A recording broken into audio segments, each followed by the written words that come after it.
यही सोच रहे हो ना कि मैं यहाँ क्या कर रही हूँ? पत्नी हूँ आपकी, जहाँ मन करेगा वहां रहूंगी। ऐसा क्या हुआ है रौनक जी कि आप अपनी मुस्कान से इतना दूर हो गए? खोलिए ना रौनक जी।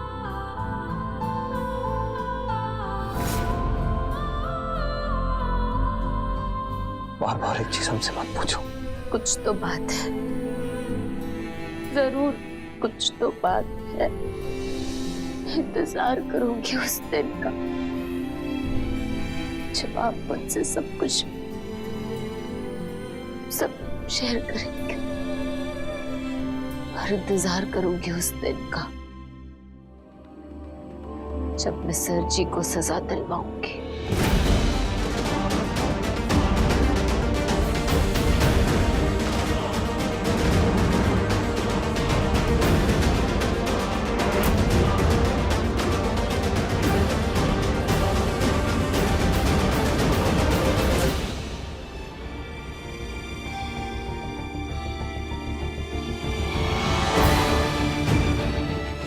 मुझे ग्रीन टी पी लीजिए ना, अच्छी है, स्ट्रेस कम हो जाएगा।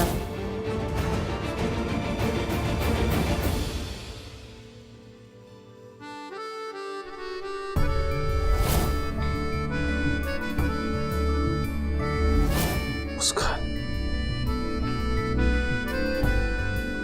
हमारा दर्द इतना ज्यादा है कि मोगरे के फूल पे उसे कम नहीं कर सकते।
गायत्री, वो सांस्कृतिक विभाग से कुछ लोग आए थे मिलने के लिए।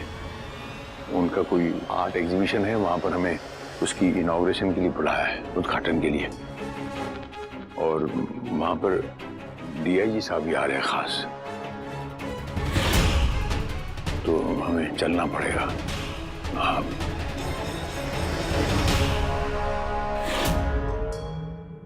आजा, बैठ जा।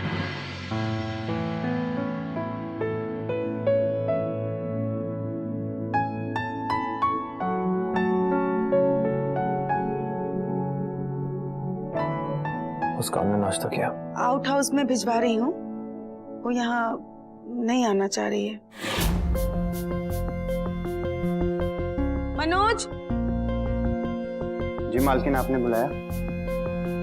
ये लो, ये नाश्ता आउट हाउस में ले जाओ मुस्कान दीदी के लिए। जी मैम। उसे कह देना कि हमने खा लिया है, वरना वो भी नहीं खाएगी। जी। माँ रुकिए, आज अपने भाई को मैं अपने हाथ से खाना सर्व करूंगी, दीजिए।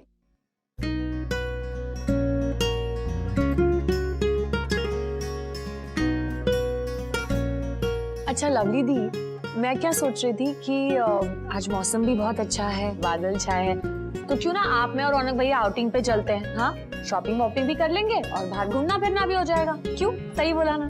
हाँ, आइडिया बहुत अच्छा है। और वैसे भी बहुत टाइम हो गया कि हम तीनों कहीं गए भी नहीं। क्यों रौनक, चले ना? हाँ, क्या हुआ जीजू? आप और बंटी ऐसे देख क्या क्या देख रहे हैं? देखो रौनक, हम तो बस इतना कहना चाहते थे कि तुम ना हमारे लिए जैसे पहले थे वैसे ही हो, कुछ भी बदला नहीं है। तो अपने मन में कुछ भी ऐसा वैसा रखना मत। हाँ भैया, हमें कोई फर्क नहीं पड़ता कि आप कौन हो, कहाँ से आए हो, हमें इन बातों से कोई मतलब नहीं है। हमारे लिए तो आप वही हो, पुराने वाले बड़े भैया, रौनक भैया।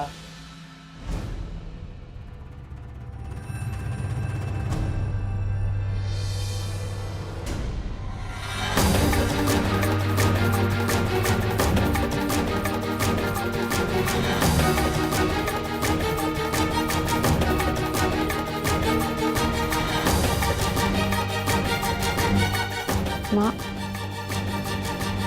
पागल हो तुम दोनों? ऐसे कोई बोलता है?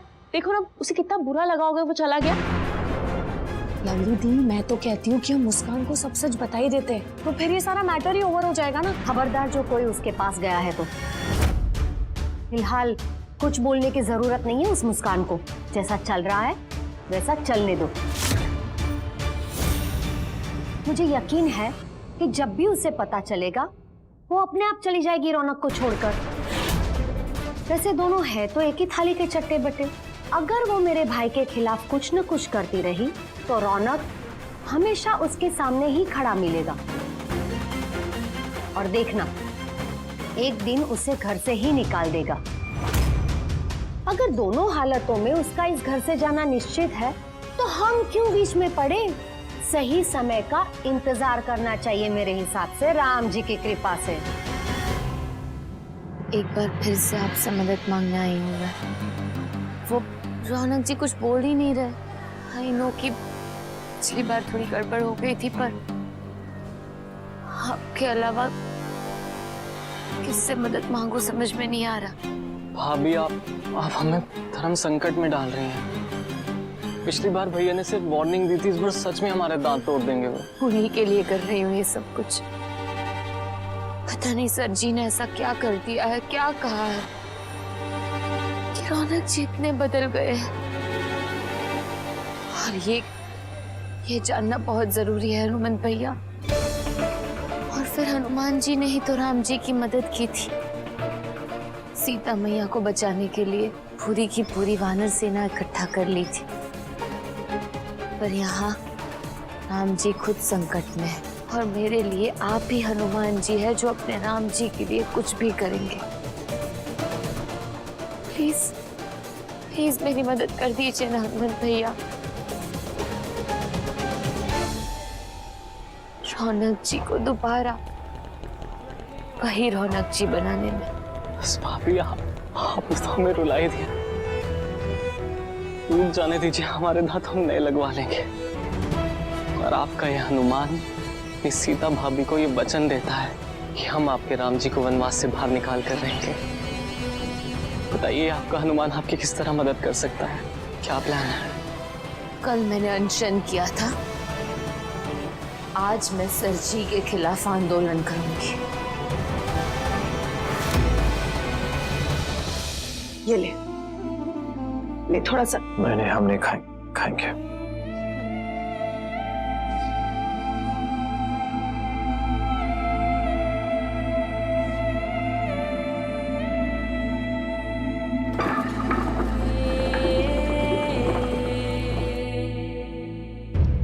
ये तो क्या कर रही है? बताती हूँ।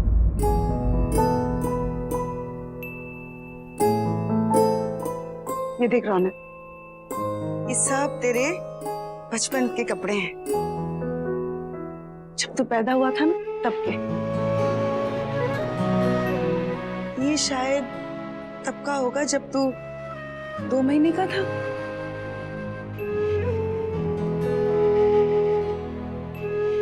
ये तेरी पहली स्कूल ड्रेस। जब तो पहली बार स्कूल गया था ना, इन्हीं कपड़ों में गया था। अभी भी मैंने संभाल के रखा है।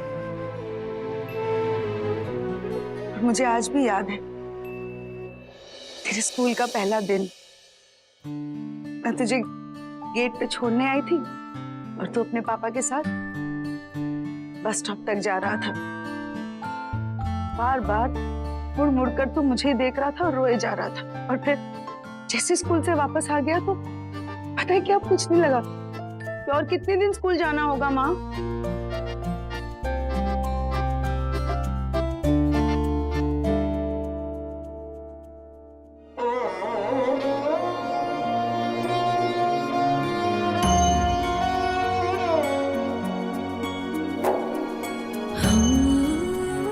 इसमें तूने पहली बार माँ लिखा था।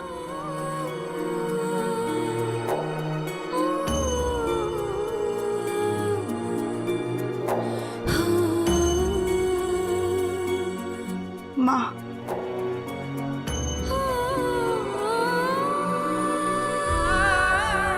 आज तक मैंने इसे संभाल के रखा है। अच्छा पता है रौनक, तू बचपन से ही बहुत अलग था। कितने टाइम तक तो तू कुछ बोलता ही नहीं था, कुछ नहीं। हम सब बहुत डरे हुए रहते थे। डॉक्टर्स के पास ले गए तो उन्हें भी पता नहीं था कि प्रॉब्लम क्या थी। हमें तो लगता था जैसे तू कभी कुछ बोलेगा ही नहीं।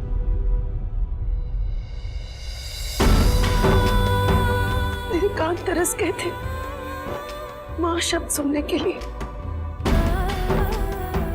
मैं तुझे रोज सिखाया करती थी, माँ माँ ऐसे बोलो, और तू बोलता ही नहीं था।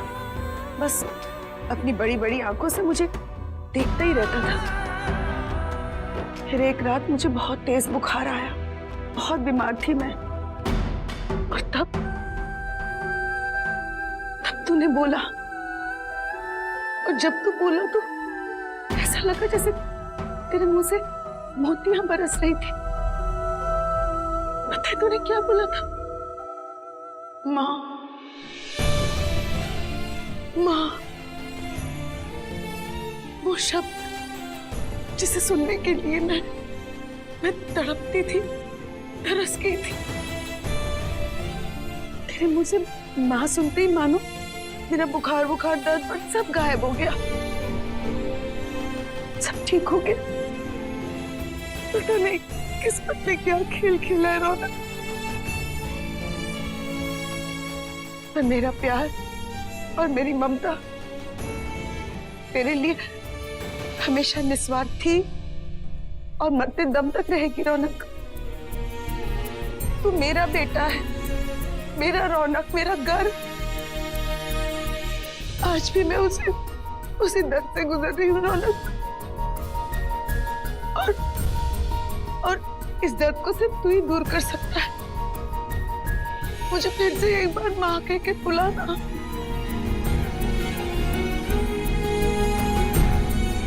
मुझे बोलना पहले की तरह, माँ मेरे सर पे तेल लगा दो, माँ मेरे लिए खीर बना दो।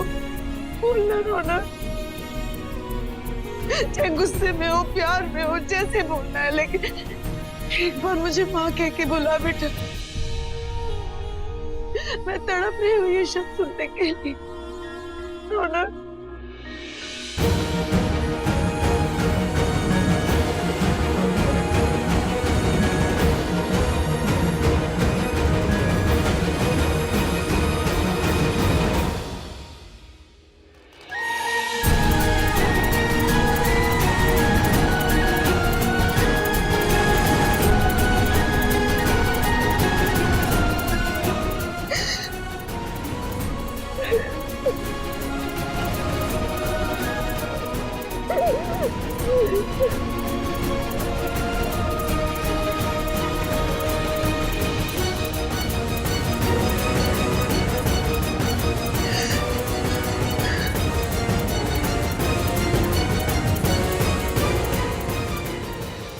हमने कह दिया ना, हमें आर्ट एग्जीबिशन में नहीं जाना। आप लोग चले जाइए, हमें अकेले रहने दीजिए प्लीज।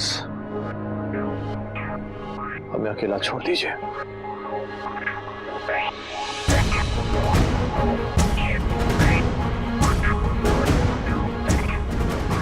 एक बार सब चले जाएं, उसके बाद मुस्कान से बात करके उसे सब सच बताने की कोशिश करेंगे। सर प्लीज अपने शुभ हाथों से रिबन काट कर इस आर्ट गैलरी का इनॉग्रेशन कीजिए। आइए।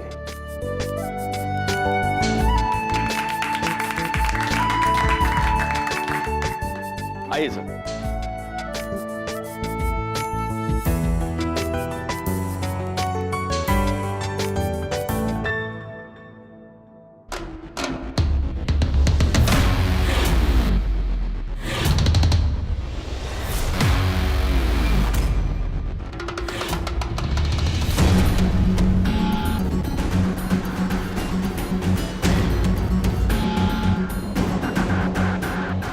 नमस्ते।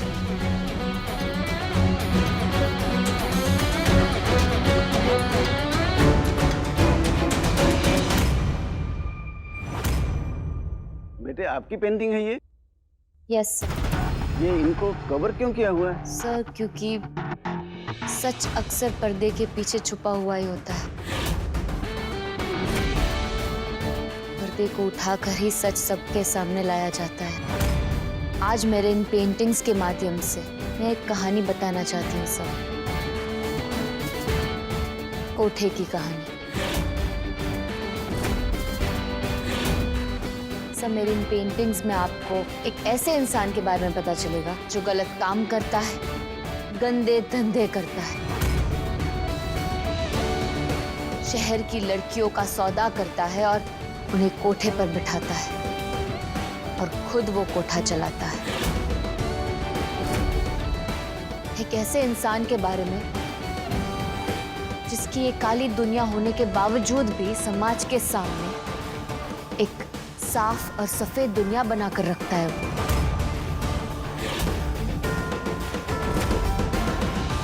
एक ऐसा इंसान जो पुलिस, अफसर और मंत्रियों को अपनी जेब में रखकर घूमता है। ये सब कुछ आपको मेरी पेंटिंग्स में दिखेगा सर। ये पेंटिंग्स सिर्फ एक आर्ट फॉर्म ही नहीं है, मेरे एक आंदोलन की शुरुआत है।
यहाँ मुझे बेचने की कोशिश की, नीलामी करनी चाहिए मेरी।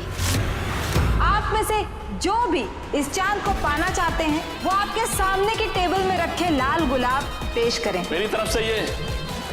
मेरे भी।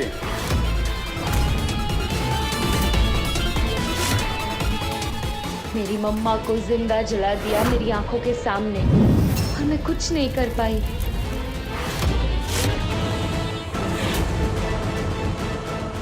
कैसे इस इंसान ने मेरे दोस्त को गोली मार दी।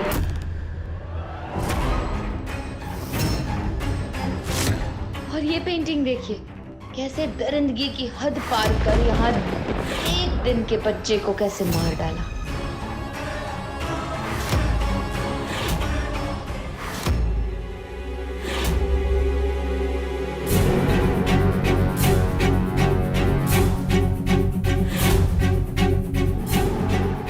सर आप उस औहदे पर हैं जहां से आप मेरे इस बेरंग सच में न्याय का रंग भर सकते हो सर।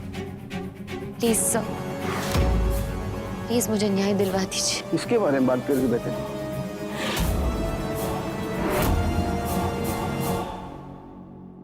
तीरथ राज सिंह की।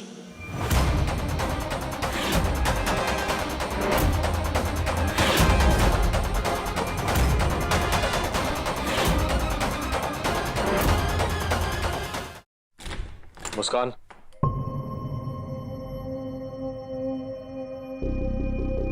मुस्कान,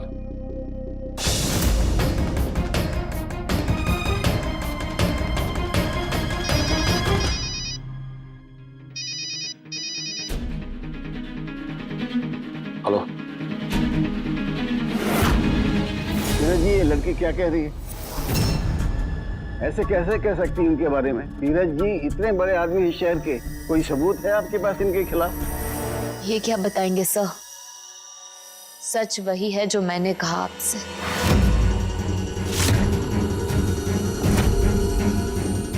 सर, आज अगर ये पेंटिंग्स की जगह फोटोग्राफ्स होते तो आप मेरी बात पर यकीन करते ना? सर, मैंने वही कहा है, वही इस पेंटिंग्स में उतारा है। जो मैंने देखा है, मैंने महसूस किया है और जो मैंने सुना है। फर्क सिर्फ इतना है कि फोटोग्राफ्स नहीं, ये पेंटिंग्स हैं। पर इससे सच बदल नहीं जाएगा सर, यही सच है। बस करो मुस्कान, थोड़ी सी तो शर्म करो। एक मौका नहीं छोड़ती हो तुम डैडू को, हमारी फैमिली को बदनाम करने का।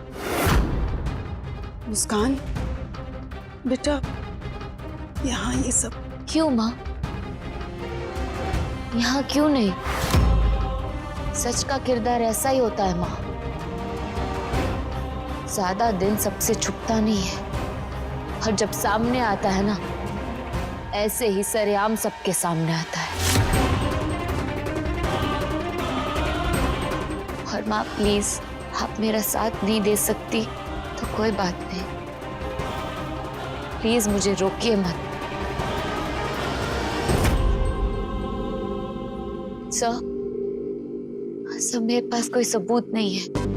पेंटिंग्स के माध्यम से, पेंटिंग्स के बेसिस पर प्लीज सर कंप्लेन दर्ज कीजिए और इन पर कार्रवाई शुरू कीजिए। जैसे ही कार्रवाई शुरू होती है, सबूत अपने आप सामने आ जाएंगे सर। Please sir.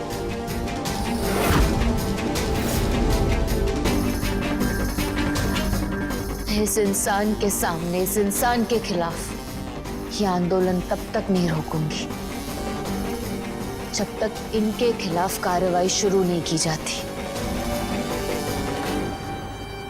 और हर कदम पर, हर मोड़ पर इन्हें सजा दिलवाने के लिए इनके सामने आऊंगी। और उस मोड़ पर अपने सामने हमेशा हमें पाओगे।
हमने पहले भी कहा था कुछ मत करना। तुम जब जब इनके खिलाफ खड़ी होगी तो हमें सामने खड़ा पाओगे।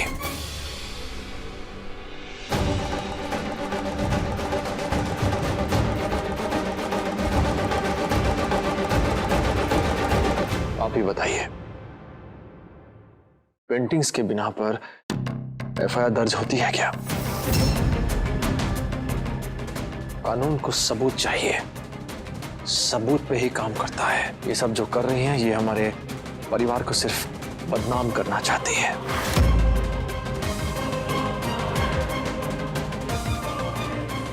इस आंदोलन वगैरह से कुछ हासिल नहीं होगा, हमने कह दिया है, बस समझ जाओ बात को। सर प्लीज सर, अगर आपको मेरी बातों पर यकीन नहीं हो रहा ना, तो एक मिनट। हाँ सर। हनुमान भैया, हनुमान भैया,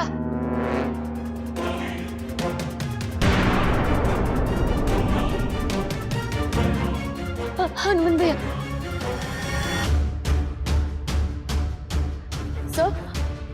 सर कुछ दिन पहले ना सर जी ने खुद अपने मुंह से कन्फेस किया था कि कोठे पर रहने वाली एक औरत यानी कि संध्या जी के बच्चे को उन्होंने मार दिया है, और उसका वीडियो रिकॉर्डिंग हनुमान भैया ने किया था।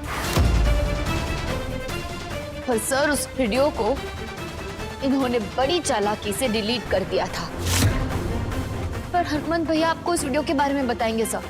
हनुमान भैया बोलिए ना, डीआईजी सर को उस वीडियो के बारे में बताइए ना। कौन सी रिकॉर्डिंग की बात कर रही हैं भाभी?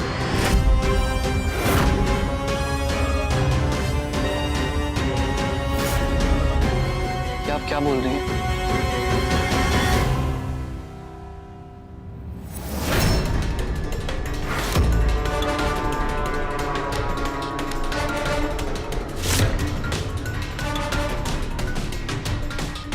अबे तुझे ज्यादा शौक है अपनी उस सीता मैया का हनुमान बनने का?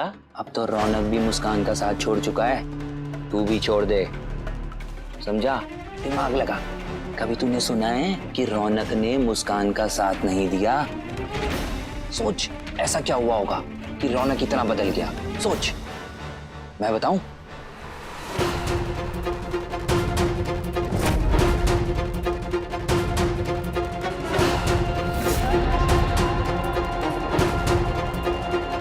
क्या?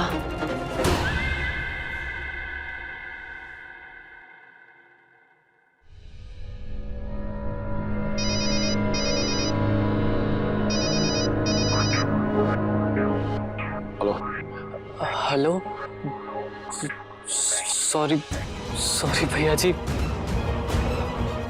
हमने आपकी बात नहीं मानी, बहुत बहुत बड़ी गलती कर दी।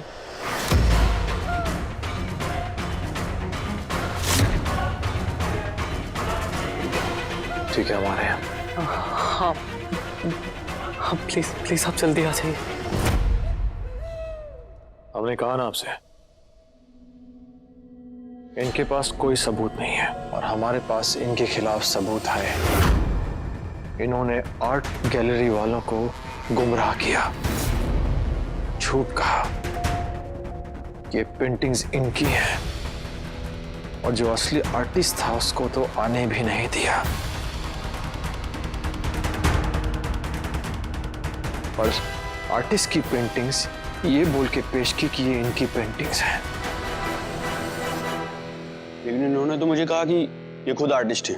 जी नहीं, कोई आर्टिस्ट नहीं है, ये सिर्फ इनकी चाल थी, सिर्फ इनको बदनाम करना चाहती है।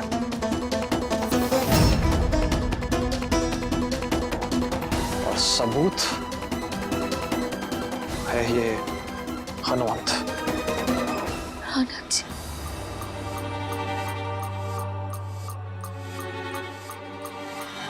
जी, जी डीआईजी सर, हमने ये सब कुछ मुस्कान भाभी के कहने पे ही किया था। ये क्या हो रहा है? देखिए बेटा, आप किसी पर भी बिना सबूत के खुलेआम ऐसे इल्जाम नहीं लगा सकती हैं। और ये क्या है, किसी और की पेंटिंग को आप अपने नाम से प्रेजेंट कर रही हैं? It's crime, you know. Sir please please मेरी बातों पर यकीन कीजिए सर। देखिए बेटा, अगर आपके मन में किसी तरह का शक या कोई गड़बड़ लगता है तो आपको पुलिस की मदद लेनी चाहिए। ऐसे पब्लिकली किसी को सरेआम बेइज्जत करने के इल्जाम में आप पर भी मानहानि का दावा हो सकता है। एनीवे, मिस्टर ललित, आप इन्हें पुलिस स्टेशन ले जाइए और इनका बयान लीजिए। अगर इन्हें ऐसा कुछ लगता है कि तीर्थराज जी ने किसी प्रकार से कुछ गलत किया है तो आप समझने की कोशिश कीजिए कि इन्हें ऐसा क्यों लगता है, और मुझे इसकी डिटेल रिपोर्ट्स परसों सुबह मेरे टेबल पे चाहिए। सर देखिए, हम इनके पति हैं, अब थोड़ी कंफ्यूजन है, इसीलिए हम रिक्वेस्ट आ रहे हैं आपसे कि पुलिस स्टेशन मत लेकर जाइए। देखो बेटा, this is your first and last warning. अगली बार आप बिना सबूत के फिर से ऐसा कुछ किया तो पुलिस डिपार्टमेंट को आपके अगेंस्ट में एक्शन लेना पड़ेगा।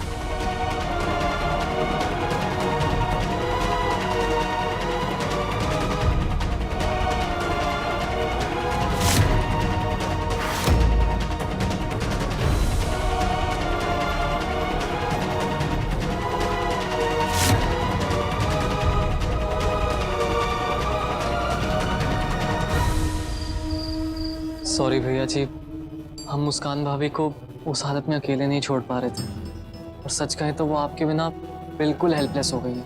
हमारे अंदर भी इतनी हिम्मत नहीं हो रही है कि जो बात दिल में है उसे जुबान पे ला सके, इसलिए ना ही हम तुम्हें कुछ बता सकते हैं और ना ही अब तक हमने मुस्कान को कुछ बताया है। हम समझ सकते हैं भैया जी कि आपको कैसा लग रहा होगा, पर आपको मुस्कान भाभी को सब कुछ सच सच बताना पड़ेगा, वरना ये लड़ाई और बढ़ जाएगी और कहीं ऐसा ना हो कि आप दोनों और दूर हो जाओ। हाँ, शायद तुम सही बोल रहे हो, हमें बात आज ही बतानी होगी।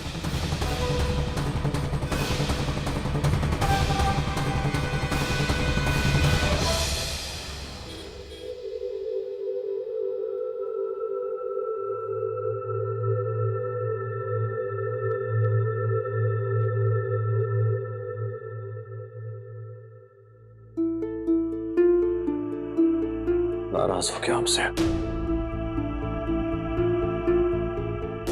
देखो, ये सब मत करो, ये सब करके तुम्हें कुछ हासिल नहीं होगा, तुम्हें तकलीफ होगी,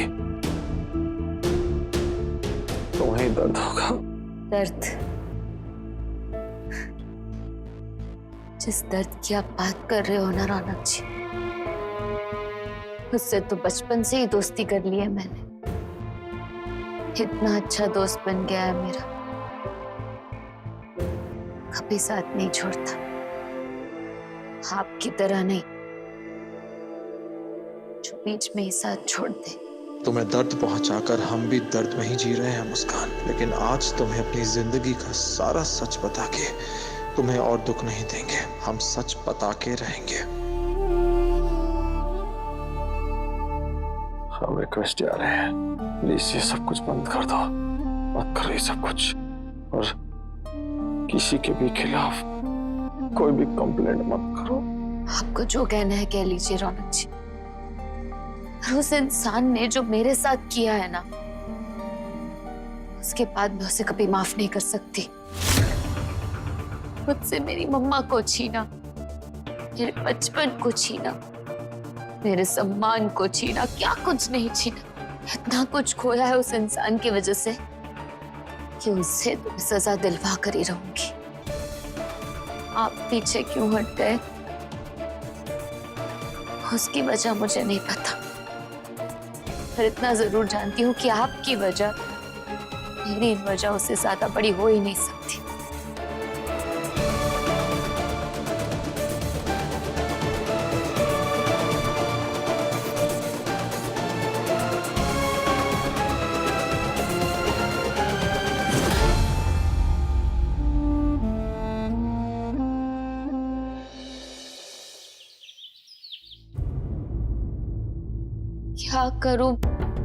क्या करूं कुछ समझ में नहीं आ रहा है। सर जी के सामने ये आंदोलन अनशन करके कुछ नहीं मिलने वाला। क्योंकि रौनक जी हर बार अपनी जिद के चलते मेरे सामने आकर खड़े हो जाएंगे।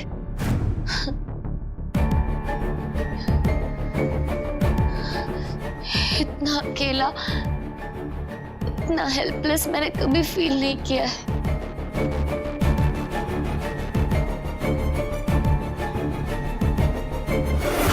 पेंटिंग्स के बिना पर एफआईआर लिखवाई जा सकती है क्या? कानून को सबूत चाहिए, सबूत पे ही काम करता है। करेक्ट, बिल्कुल सही कहते हैं रौनक जी। जब तक सर जी के खिलाफ मेरे पास सबूत नहीं है, कोई भी कभी भी मेरी बात नहीं सुनेगा। मुझे चाहिए उनके खिलाफ सबूत। उनके जुर्म इतने बड़े हैं तो सबूत भी होंगे, पर कहाँ, कैसे लाऊं सबूत? हर ऑफिसर को तो वो खरीद लेते हैं।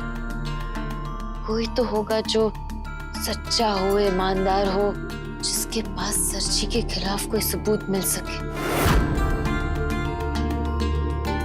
कोई कुछ नहीं करेगा। यहाँ अब इनकम टैक्स की रेड होगी। शायद विक्रम जी मेरी हेल्प कर पाए।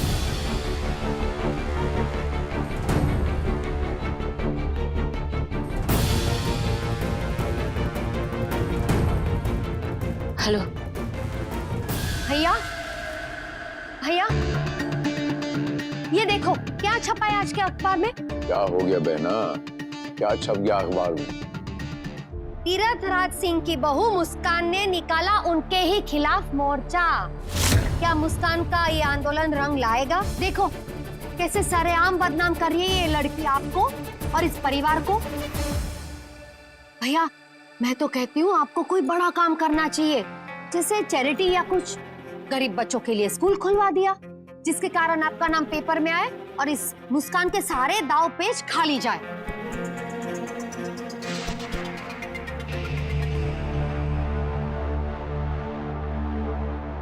ये देख रौनक, देखना क्या किया है उस मुस्कान ने। कितनी बदनामी हो रही है उसकी वजह से। देख रौनक, अब तुझे ही कुछ करना पड़ेगा। बहुत हो गया ये लड़ाई झगड़ा तू मैं। अब कुछ ऐसा कर जिसकी वजह से ये हमेशा के लिए बंद हो जाए। आखिर क्या कुछ नहीं किया है भैया ने तेरे लिए? हाँ बस कीजिए दीदी।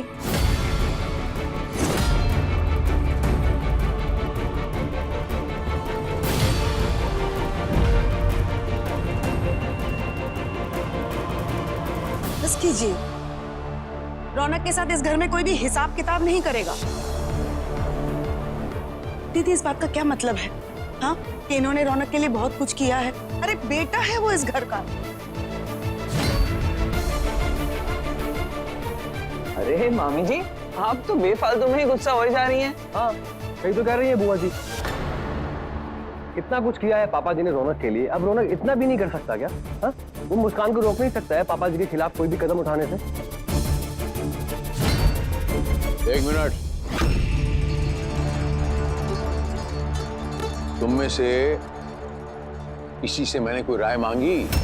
ये मुफ्त में प्रवचन देना और ज्ञान बांटना बंद करो तुम सब लोग।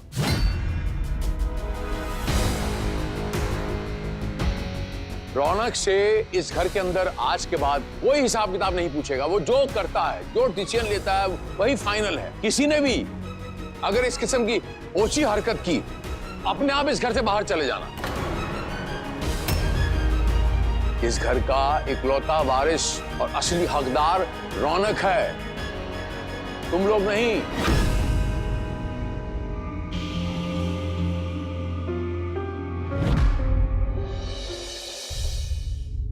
जय मां दुर्गे। नमस्कार पंडित जी, जय दुर्गे।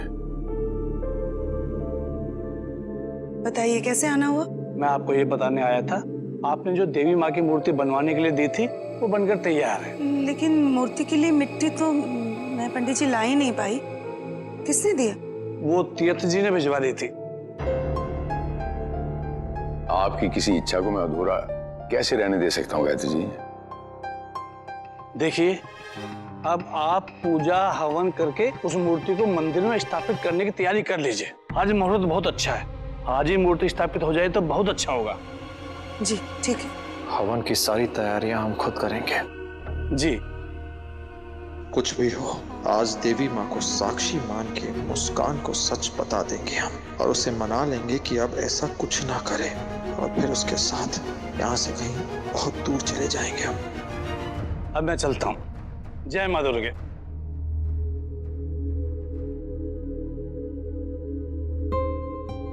माँ जी, माँ मैं कुछ काम से बाहर जा रही हूँ। मुस्कान, आज हम सब मंदिर जा रहे हैं माता की मूर्ति की स्थापना करने के लिए, सब परिवार। तुम भी चलोगी तो अच्छा रहेगा। अब माँ बहुत जरूरी काम है, मैं नहीं आ पाऊंगी।